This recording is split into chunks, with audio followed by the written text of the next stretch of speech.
Saudara-saudara, Natal sudah dekat. Beberapa gereja sudah sibuk mengurus panitia, membentuk panitia. Ngomong-ngomong gereja kita gereja kecil, jadi tidak terlalu terasa aktivitas panitia. Tapi di organisasi tertentu dalam beberapa gereja yang besar, itu aktivitas panitia sudah mulai terasa, mencari dana, mengkonsep acara, mengundang pembicara, dan lain-lain, saudara. Ini sudah kurang lebih 2 bulan lagi akan Natal. Dan tentunya ada banyak kisah Natal yang bisa kita pelajari, ada banyak makna Natal yang kita pelajari.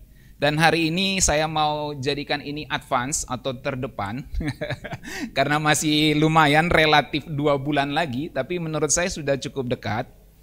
Kita akan merenungkan soal Natal. Pagi hari ini saya berikan tema khotbah saya 3 kisah Natal. Natal sudah dekat. Orang timur bilang, Natal sudah dekat. Apa saja yang perlu kita renungkan kembali, saudara? Saya berharap ini mengantar kita untuk memasuki bulan Berber yang akan kita lewati ini, musim hujan, berarti kita sudah mulai terasa Natal bagi beberapa orang, saudara. Di Manado saya dengar kalau sudah Berber itu sudah bisa ucapkan Merry Christmas. Pokoknya kalau sudah September, ya, selamat datang atau selamat Natal untuk Manado dan wilayah sekitarnya gitu. Jadi itulah, karena di sana memang mayoritas Kristen, saudara ya.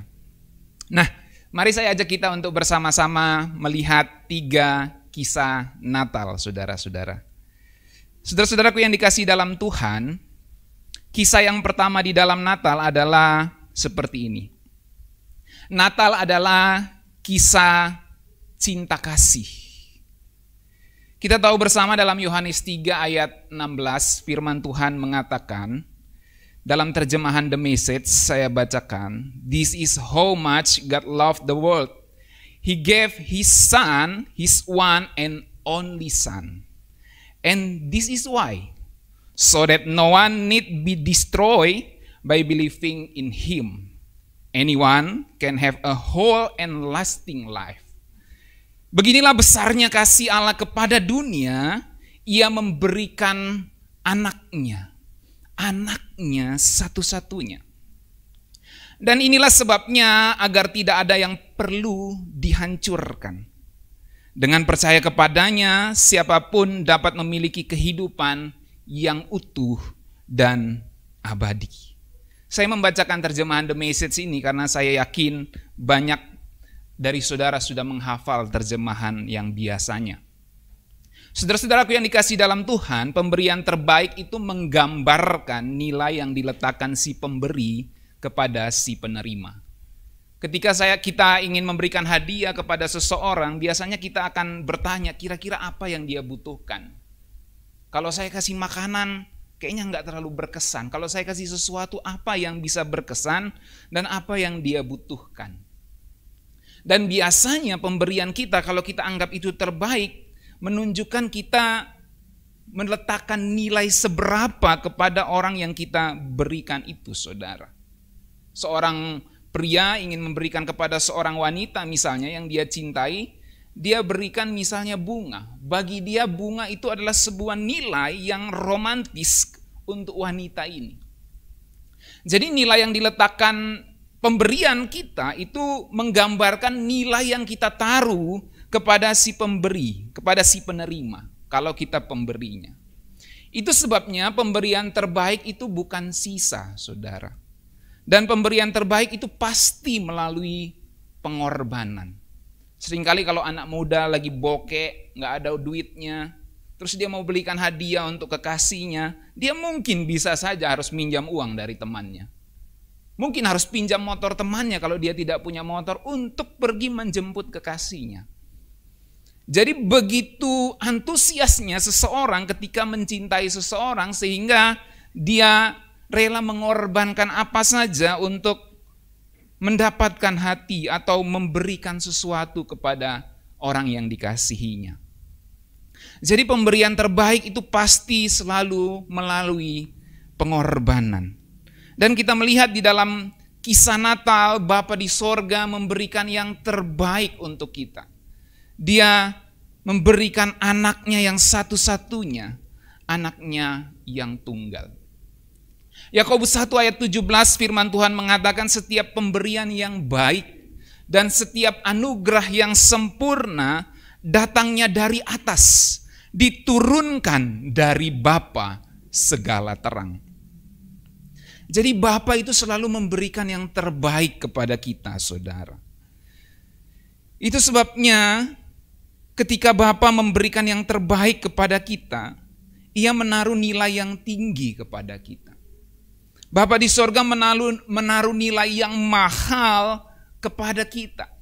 Ketika Dia memberikan Kristus untuk kita, Dia memberikan nilai yang paling mahal untuk kita.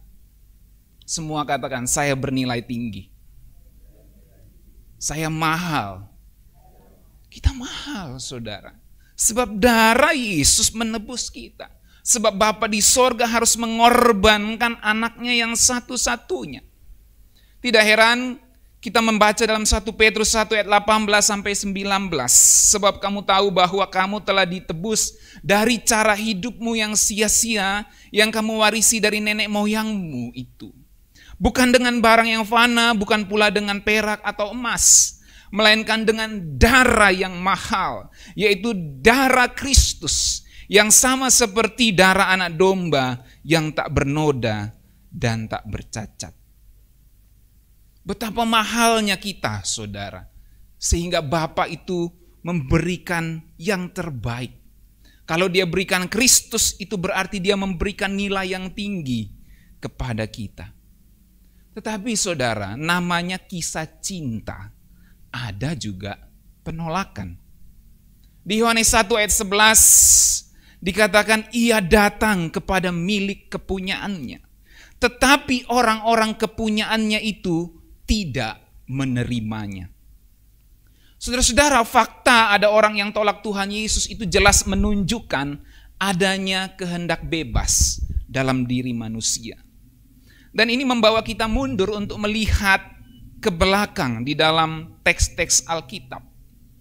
Kita tahu bahwa sebelum jatuh dalam dosa maupun setelah jatuh dalam dosa, manusia punya kehendak bebas. Saudara perhatikan dalam Kejadian 2 ayat 9, 16, 17. Saudara boleh melihat di situ bahwa Adam boleh makan semua buah pohon dengan bebas. Tentu kecuali yang dilarang oleh Tuhan. Kalau kita baca Kejadian 2 ayat 9, lalu Tuhan Allah menumbuhkan berbagai-bagai pohon dari bumi yang menarik dan baik untuk dimakan buahnya, dan pohon kehidupan di tengah-tengah taman itu, serta pohon pengetahuan tentang yang baik dan yang jahat. Lalu Tuhan Allah memberi perintah ini kepada manusia, semua pohon dalam taman ini boleh kau makan buahnya dengan bebas. Pertanyaan saya, termasuk buah pohon kehidupan tidak? Termasuk. Semua pohon dalam taman ini boleh kau makan buahnya dengan bebas. Buah pohon kehidupan boleh dimakan dan buah-buah yang lain boleh dimakan. Tetapi ada satu yang tidak boleh. Pohon pengetahuan tentang yang baik dan yang jahat itu janganlah kau makan buahnya. Sebab pada hari engkau memakannya pastilah engkau mati. Saya tidak menceritakan soal cerita sekolah minggu yang saudara sudah tahu dari kecil. Tapi saya akan memberikan perspektif ini untuk kita bersama-sama pikirkan. Perhatikan bahwa untuk yang boleh dimakan, Allah nggak tentukan. Perhatikan ini. Untuk yang boleh dimakan, Allah nggak tentukan. Dalam pengertian begini. Senin, Adam, untuk semua yang boleh dimakan, kamu makan apel saja. Selasa, makan jeruk aja ya. Rabu, makan anggur. Kamis, ya bolehlah pete. Jumat jengkol. Jadi untuk semua yang boleh dimakan, Allah nggak tentukan. Semua pohon dalam taman ini boleh kau makan buahnya dengan bebas. Tetapi ada satu yang tidak boleh. Jadi Adam bebas makan buah apa aja, saudara. Dia sultannya di situ. Sultan mah bebas, bukan? Dia sultannya di Taman Eden. Dia boleh makan buah apa saja setiap hari yang diperbolehkan untuk dimakan. Dia mau kombinasi pete dan jengkol, Dengan rica bisa saja. Tapi yang vegetarian saat itu hewan belum boleh dimakan. Rica vegetarian, saudara, sambal pete gitu. Jadi, saudara-saudaraku, kehendak bebas Tuhan berikan untuk kita ambil keputusan dalam semua hal yang dibolehkan untuk kita. In other word, dengan kata lain, Tuhan mau kita jadi decision maker, pembuat keputusan untuk semua yang Tuhan bolehkan untuk dimakan. Dan itulah gunanya kehendak bebas. Tuhan berikan untuk kita jadi decision maker, pembuat keputusan untuk semua yang dibolehkan bagi Adam saat itu, bagi kita saat ini. Tetapi untuk yang nggak boleh dimakan, Allah tentukan. Itu nggak boleh dimakan. Kalau kamu makan, mati. Itu ditentukan. Jadi, saya tentukan yang nggak boleh dimakan ini, kalau kamu makan, mati. Tuhan tidak bilang yang boleh dimakan Senin, pete, Selasa, jengkol. Nggak begitu, saudara. Terserah, makan dengan bebas. Mau 1 hari 10 jenis buah, terserah kamu, Adam. Kamu harus jadi decision maker untuk dirimu sendiri. Tetapi untuk yang nggak boleh dimakan, saya tentukan, jangan makan. Kalau kamu makan, mati. Udah dikasih garis batas, saudara. Dari sini kita mengerti bahwa Tuhan mau kita bertumbuh dewasa dengan kehendak bebas kita. Yang percaya katakan amin. Tuhan mau kita bertumbuh dewasa dengan kehendak bebas kita. Ia berikan kehendak bebas sebagai alat, sebagai tool untuk kita bertumbuh dewasa dalam semua hal yang diperbolehkannya. Tuhan tidak melarang-larang kita, saudara. Kamu nggak boleh makan jengkol hari ini.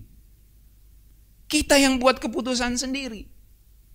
Jadi Tuhan mau kita tumbuh dewasa dengan kehendak bebas kita.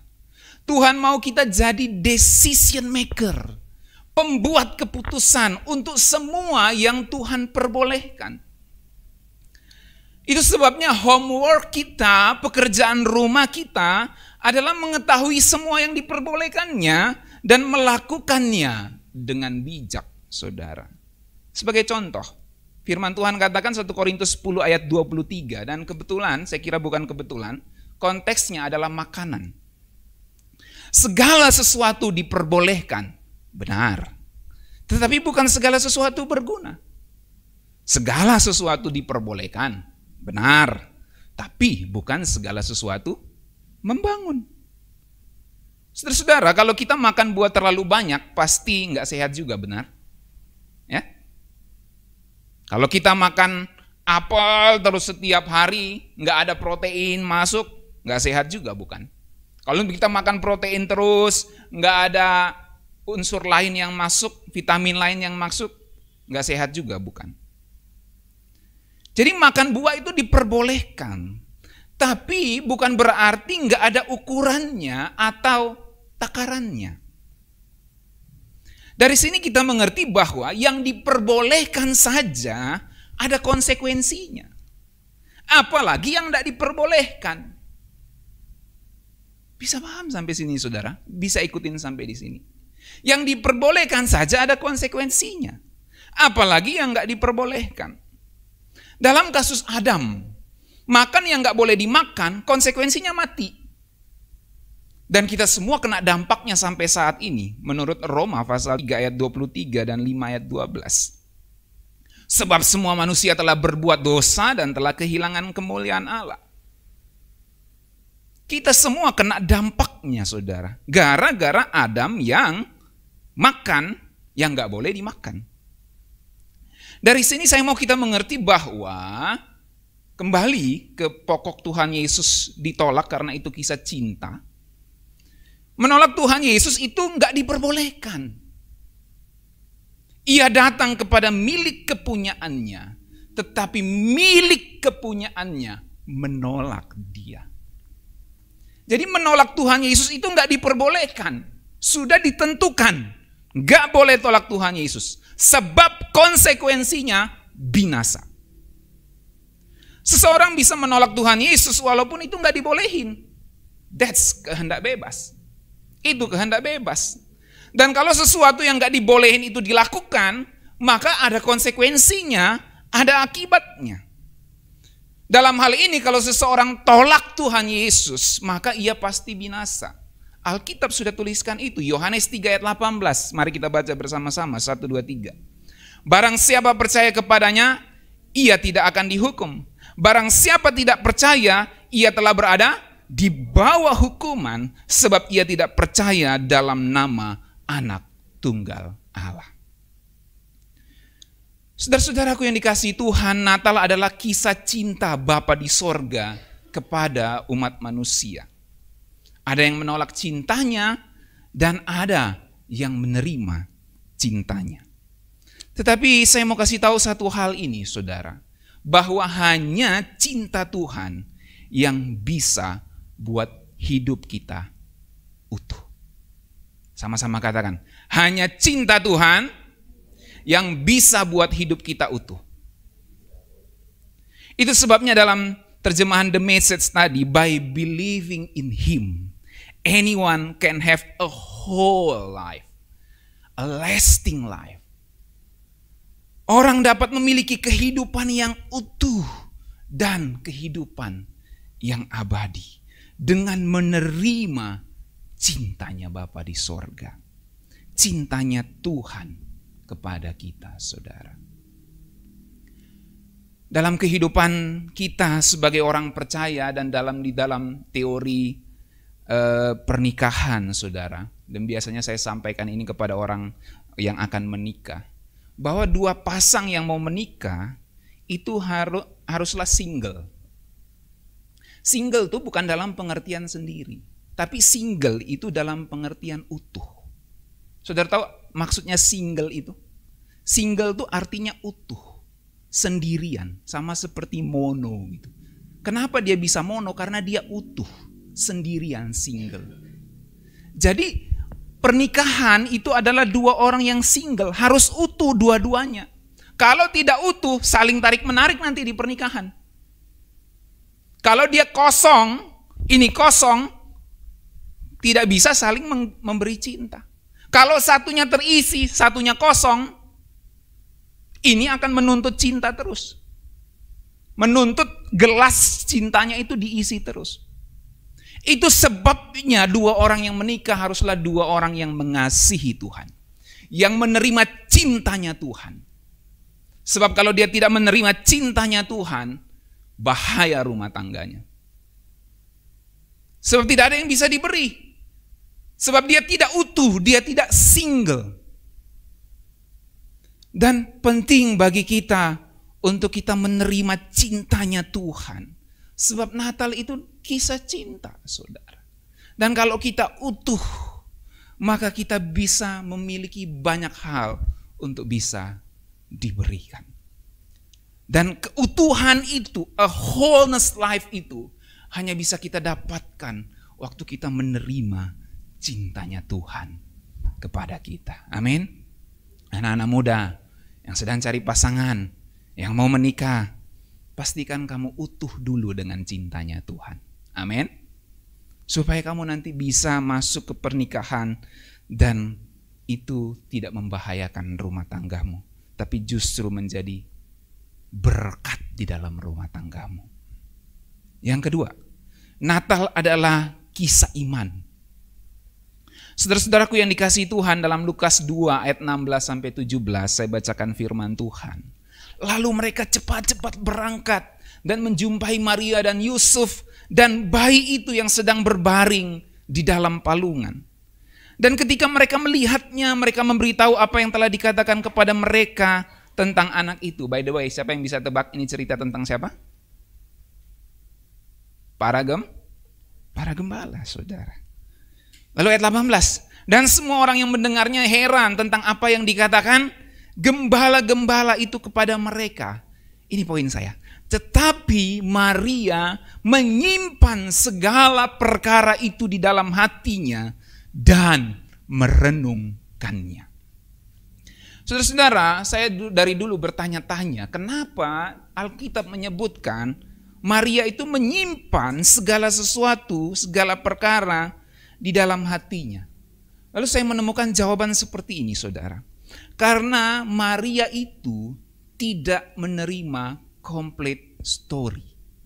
Dia tidak menerima cerita yang lengkap dari malaikat maupun dari mimpi yang diceritakan oleh Yusuf. Dia sedang mengumpulkan kepingan-kepingan cerita bagaimana anak ini bisa ada di dalam tubuhnya. Apa tujuannya? Dia mengumpulkan kepingan-kepingan cerita itu baik dari malaikat, informasi yang dia dengar langsung, dari ceritanya Yusuf karena pasti Yusuf cerita, dan dari para gembala yang bercerita kepadanya. Itu sebabnya Alkitab mengatakan bahwa dia menyimpan segala perkara itu di dalam hatinya dan merenungkannya. Dan itu sebabnya wanita itu disebut woman, womb, kandungan. Memang mereka suka menyimpan segala sesuatu di dalam hati, saudara. Makanya wanita itu lebih kepada perasaan. Ada womb, kandungan, woman itu, saudara. Dia menyimpan segala sesuatu di dalam hatinya. Karena dia nggak terima complete story. Harddisknya masih banyak kosongnya ini. Dia sedang mengumpulkan berbagai data untuk masuk ke harddisknya dan menganalisa semuanya. Dari berbagai sumber yang Tuhan berikan, dia sedang kumpulkan puzzle, kepingan soal anak Allah yang dikandungnya ini.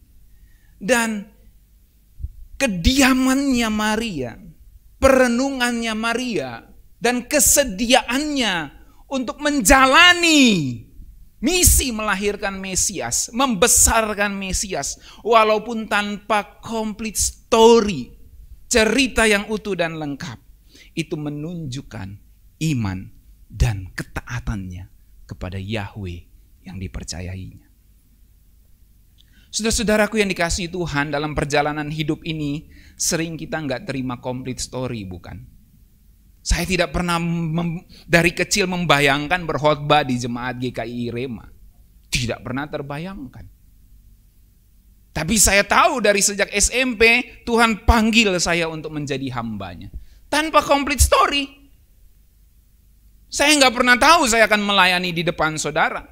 Tapi begitu Tuhan panggil saya, ya, ini aku, utuslah aku. Saya nggak tahu complete story-nya. Saya nggak tahu kapan saya mati. Saya nggak tahu kapan saya akan pindah dari tempat ini, mungkin saja. Saya nggak tahu kapan apa yang ada di depan saya. Saya nggak terima complete story, saudara. Dan dalam perjalanan hidup kita juga nggak terima complete story, bukan? Siapa yang menyangka suami yang kita kasih meninggal, papa yang kita kasih meninggal? Siapa yang kita sangka, apa kita mau nyangka teman yang kita kasih meninggal? Siapa yang sangka pendeta yang kita kasih meninggal? Baru-baru saya mendengar seorang pendeta, dia dari Toraja, dia pergi pelayanan ke Kalimantan, di Kalimantan dia meninggal. Dia pergi itu mencari dana untuk pembangunan gereja di kampung tempat dia pelayanan. Dia pergi misi sekaligus mencari dana, meninggal di dalam misi saat sedang berkhotbah. Ya tentu tidak meninggal di tempat langsung, sempat dibawa ke rumah sakit, tapi meninggal. Tapi bagi saya terhormat karena dia meninggal di dalam misi pelayanan. Kita nggak pernah tahu, saudara. Nggak pernah terima complete story dalam hidup kita. Kalau saya boleh ceritakan, mohon izin. Baru-baru Ella mau pulang, dia mau kasih kejutan sama papanya. Tapi Tuhan kasih kejutan juga. Saudara, ini kita nggak pernah terima complete story. Tapi Tuhan suruh kita melakukan sesuatu, Tuhan bawa kita ke tempat itu, ke tempat ini. Kita nggak tahu bagaimana prosesnya, kita nggak tahu bagaimana akhirnya. Tapi waktu kita taat, itulah iman. Amin. Saudara-saudara yang di dunia teologi, ini ada anak-anak muda yang kuliah teologi. Saudara nggak tahu Tuhan panggil saudara mau jadi apa nanti. Tapi saudara tahu saya dipanggil Tuhan di dalam pelayanan. Kita nggak tahu pelayanan kita ke depan seperti apa. Tapi saya mau katakan, waktu engkau taat di dalam panggilan Tuhan, itulah kisah imanmu di hadapan Tuhan. Amin. Jangan mundur dari ladang pelayanan. Sebab inilah kisah iman yang kita sedang rangkai, yang kita sedang tulis di dalam buku kehidupan kita di hadapan Tuhan. Saudara-saudaraku yang dikasihi dalam Tuhan, yang ketiga, Natal adalah kisah pengharapan. Dalam Matius 2 ayat 1 dan ayat kedua dan selanjutnya. Sesudah Yesus dilahirkan di Bethlehem di tanah Yudea pada zaman Raja Herodes, datanglah orang-orang Majus dari timur ke Yerusalem dan bertanya-tanya, di manakah dia raja orang Yahudi yang baru dilahirkan itu? Kami telah melihat bintangnya di timur dan kami datang untuk menyembah dia. Dalam Alkitab setidaknya ada dua pertanyaan penting, saudara-saudara. Yang pertama, pertanyaan itu ada di awal perjanjian lama. Dan yang kedua adalah di awal perjanjian baru yang baru kita baca. Saya flashback sedikit. Pertanyaan pertama itu sewaktu Adam dan Hawa jatuh dalam dosa dalam Kejadian 3 ayat 9. Di mana Tuhan berkata, di manakah engkau Adam? Ini pertanyaan yang pertama tercatat dalam Alkitab. Di manakah engkau Adam? Tuhan yang maha tahu bukan gak tahu di mana lokasinya Adam. Dia punya segala teknologi GPS untuk melacak Adam. Tapi waktu Tuhan tanya kepada Adam, di manakah engkau Adam? Itu supaya Adam sadar posisi rohaninya saat itu ada di mana. Tuhan mau membimbing Adam, di mana engkau? Kamu sadar posisimu. Saya sedang bimbing kamu, saya sedang guide kamu untuk kembali lewat pertanyaan itu. Di manakah engkau? Tempat mana di muka bumi ini yang tidak bisa dilihat oleh Tuhan? Sehingga Tuhan harus bertanya, di manakah engkau Adam? Dari sini kita mengerti bahwa pertanyaan Tuhan kepada Adam adalah pertanyaan untuk membimbing Adam kembali kepada posisinya semula. Sadar akan posisi rohaninya bahwa dia telah jatuh dan dia membutuhkan Tuhan. Bukan malah sembunyi, bukan malah lari dari Tuhan. Dan pertanyaan kedua dalam Alkitab yang penting adalah pertanyaan para Majus. Pertanyaan orang-orang Majus ini adalah soal pencarian, soal pengharapan. Ini adalah pencarian yang terpenting di dalam kehidupan mereka. Di manakah raja orang Yahudi yang baru dilahirkan itu? Kami datang untuk menyembah dia. Saudaraku yang dikasihi dalam Tuhan, anak-anak muda dan orang-orang tua, apa yang kita cari dalam hidup ini? Apa pengharapan kita? Apakah kita mencari pangkat? Apakah kita mencari gelar? Apakah kita mencari jabatan, kekayaan, popularitas? Apakah kita mencari like di media sosial kita? Mencari emotion love di media sosial kita? Apakah kita mencari follower, subscriber, sehingga apa saja kita mau lakukan di media sosial? Bahkan mungkin hal-hal yang tidak bermoral kita mau lakukan supaya ada follower dan subscriber, supaya ada viewer, supaya ada pengakuan yang kita dapatkan, supaya ada kepuasan yang ternyata nanti ke depan kita akan sadari bahwa itu adalah kepuasan semu. Apa yang kita cari dalam hidup ini, saudara? Adakah pencarian kita seperti pencarian orang Majus? Di manakah raja yang baru dilahirkan itu? Kami datang untuk menyembah dia. Saudara-saudaraku yang dikasihi dalam Tuhan, Efesus 1 ayat 18 mengatakan, supaya ia menjadikan mata hatimu terang, agar kamu mengerti, for you understand, agar kamu mengerti pengharapan apakah yang terkandung dalam panggilannya. Betapa kayanya kemuliaan bagian yang ditentukan bagi orang-orang kudus.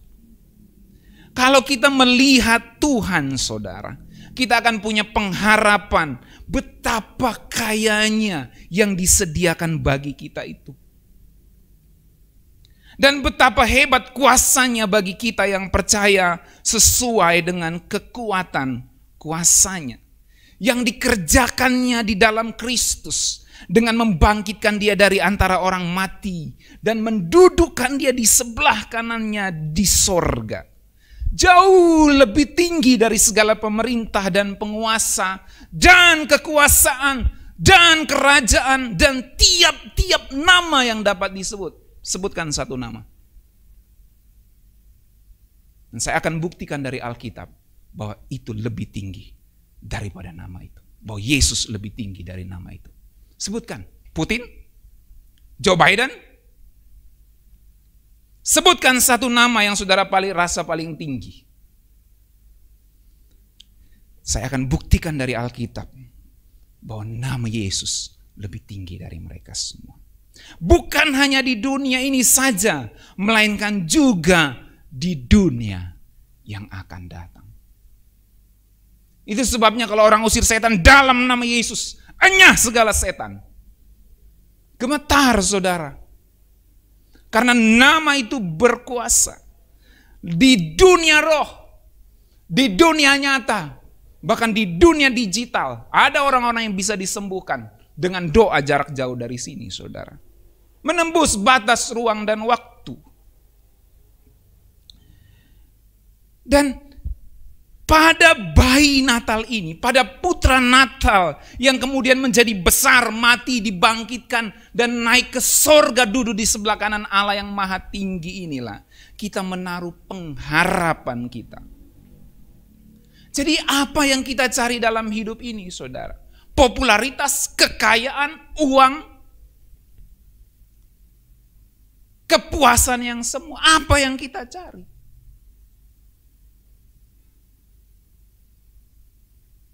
Seperti lagu tadi. Kalau ku cari damai, apa? Hanya ku dapat dalam Yesus. Saudara lihat di dunia ini, saudara. Ada orang-orang yang terkenal, populer, banyak kekayaannya, mati bunuh diri. Banyak orang yang mengikuti media sosialnya, mati bunuh diri. Apa yang dicari? Tidak ada kepuasan di muka bumi ini, saudara, yang sejati. Sebab kepuasan yang sejati hanya ada di dalam pengharapan kita yang membuat hidup kita utuh. Yaitu kepada Putra Natal, Tuhan kita, Yesus Kristus. Amin. Namanya nama yang berkuasa bukan cuma di dunia ini, tapi di dunia yang akan datang. Perkataan dunia yang akan datang menunjukkan adanya sebuah pengharapan yang belum terjadi saat ini, tapi kita sudah mulai mencarinya dan melihatnya dari jauh dan mengharapkannya, melambai-lambai kepadanya di dunia yang akan datang. Dalam Kolose 1 ayat 27, kepada mereka Allah mau memberitahukan betapa kaya dan mulianya rahasia itu di antara bangsa-bangsa lain. Yaitu Kristus ada di tengah-tengah kamu. Kristus yang adalah pengharapan akan kemuliaan. Ada banyak orang di Israel, di tanah Palestina saat itu, yang tidak menyadari Putra Natal, Raja segala raja, lahir di tanah mereka. Tetapi orang dari negeri yang jauh, para Majus, datang dan mencari Raja yang lahir di tanah mereka. Karena Alkitab saksikan betapa kaya dan mulianya rahasia itu di antara bangsa-bangsa lain. Para Majus bisa melihat ada raja yang baru dilahirkan. Dan alangkah tragisnya kalau kita sudah percaya kepada sang raja itu, tapi kita meletakkan pengharapan, pencarian dalam hidup ini hanya kepada hal-hal yang jasmania saja. Kristus ada di tengah-tengah kamu. Kristus yang adalah pengharapan akan kemuliaan. Jadi saudara-saudaraku yang dikasihi Tuhan, Natal adalah kisah pengharapan. Dan harapan para Majus adalah menyembah raja yang baru dilahirkan. Di manakah raja itu? Kami datang untuk menyembah dia. Dan pengharapan kita bukan kepada bayi yang lahir 2000 tahun lalu dalam posisinya sebagai bayi saja. Pengharapan kita sekarang kepada dia yang lahir di Bethlehem itu dan sekarang duduk memerintah bersama Bapa di sorga. Dan pengharapan kita adalah hidup di dalam kemuliaan bersama dia di dunia yang akan datang. Dengan demikian Natal itu memiliki dimensi bukan hanya present, bukan hanya dimensi masa lalunya, masa kininya, saudara. Bukan hanya past dan presentnya saja. Tetapi ada dimensi future-nya, dimensi masa depan. Sebab bayi yang dilahirkan 2000 tahun yang lalu itu dikatakan dia akan menjadi raja atas keturunan Yakub. Dan pemerintahannya adalah pemerintahan yang kekal untuk selama-lamanya. Dan dalam pemerintahan yang kekal untuk selama-lamanya itu ada kemuliaan bersama dengan dia di dunia yang akan datang. So what? Jadi apa implikasinya untuk hidup kita? Ibrani 10 ayat 35 mengatakan sebab itu janganlah kamu melepaskan kepercayaanmu karena besar upah yang menantinya. Sebab kamu memerlukan ketekunan supaya kamu melakukan kehendak Allah. Kamu memperoleh apa yang dijanjikan itu. Supaya sesudah kamu melakukan kehendak Allah, kamu memperoleh apa yang dijanjikan itu. Sebab sedikit, bahkan sangat sedikit waktu lagi. Ini dikatakan 2000 tahun yang lalu. Dan ini bukan omong kosong. Ini akan segera digenapi, saudara. Kalau 2000 tahun yang lalu dikatakan sedikit waktu lagi, apalagi zaman sekarang. Jangan-jangan bote itu Pak, orang bilang. Jangan-jangan bohong itu Pak. Saudara tahu tidak dari Adam sampai Kristus itu berapa tahun? Ini baru 2000 tahun. Jadi jelas sekali bahwa ini sedikit waktu lagi. Dan Ia yang akan datang sudah akan ada tanpa menangguhkan kedatangannya. Tapi orangku yang benar akan hidup oleh iman.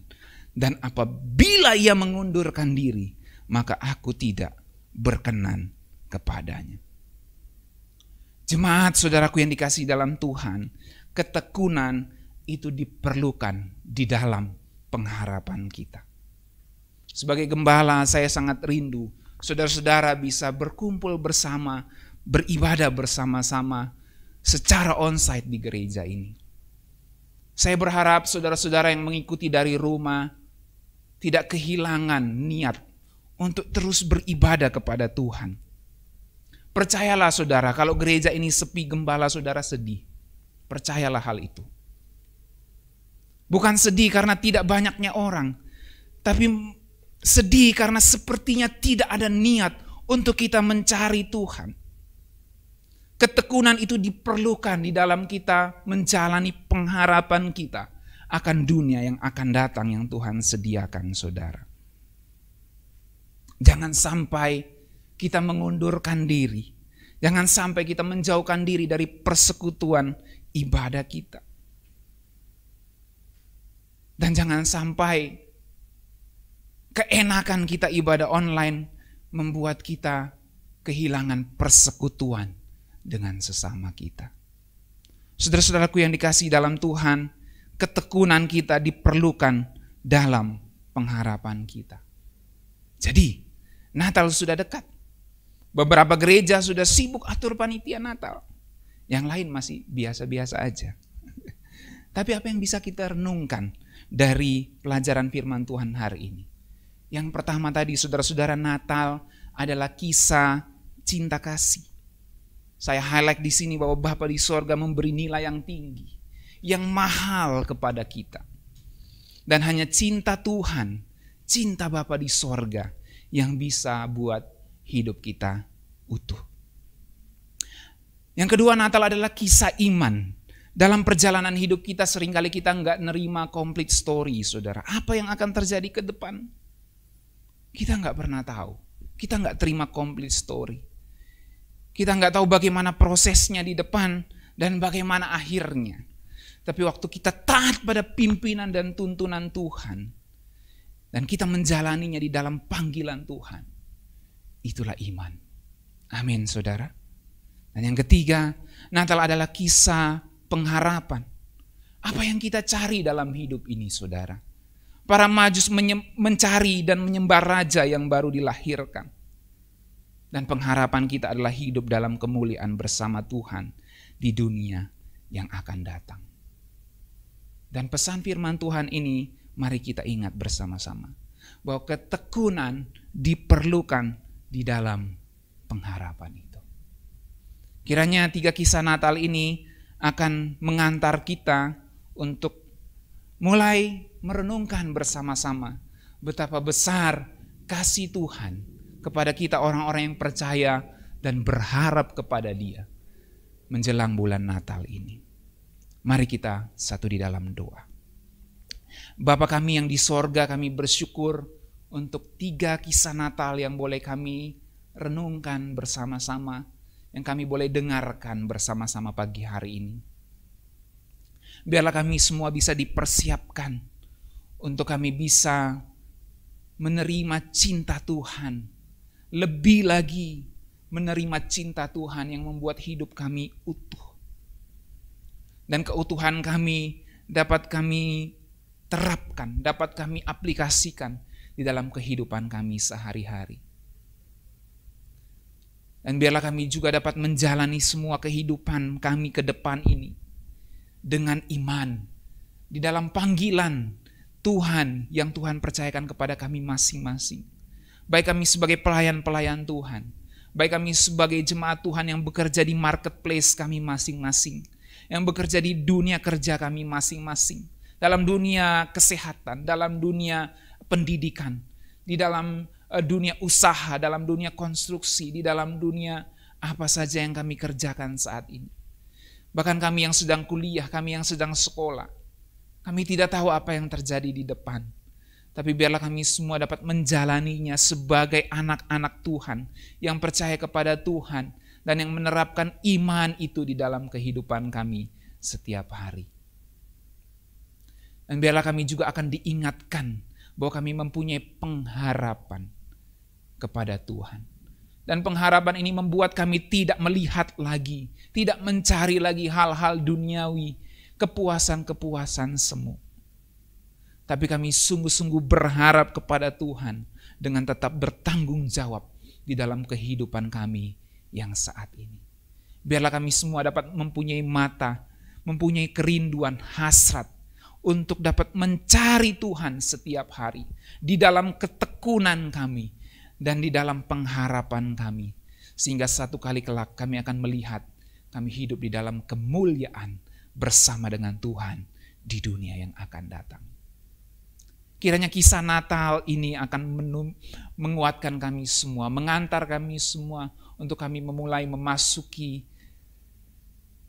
Natal yang semakin mendekat di dalam kemeriahan perayaan dan ibadah-ibadah yang akan kami jalani dan ikuti bersama-sama. Bapa di surga, terima kasih. Hamba berdoa buat setiap jemaat-Mu dalam setiap pergumulan dan permasalahan hidup mereka. Biarlah mereka semua dapat terus menjalaninya di dalam ketekunan yang dari Tuhan. Hamba berdoa buat setiap jemaat-Mu yang akan melakukan perjalanan keluar kota, keluar negeri. Tuhan pimpin, Tuhan sertai. Tuhan, Engkau Allah Immanuel yang memimpin kehidupan setiap anak-anak-Mu. Berdoa buat setiap jemaat-Mu yang sakit saat ini, hamba berdoa di dalam nama Tuhan Yesus. Setiap saudara-saudara yang sakit dijamah dan disembuhkan oleh Tuhan. Biarlah iman dan pengharapan-Mu terbangun di dalam Tuhan Yesus. Hamba berdoa buat setiap orang yang membutuhkan jawaban dari Tuhan dalam kehidupannya. Atas pertanyaan-pertanyaan yang ada dalam pikiran dan kehidupan mereka. Hamba berdoa biarlah firman-Mu ini akan menjawab setiap kebutuhan hidup setiap orang yang mendengarkannya. Kami bersyukur Bapa untuk kebenaran ini. Di dalam nama Tuhan Yesus kami berdoa. Haleluya. Amin.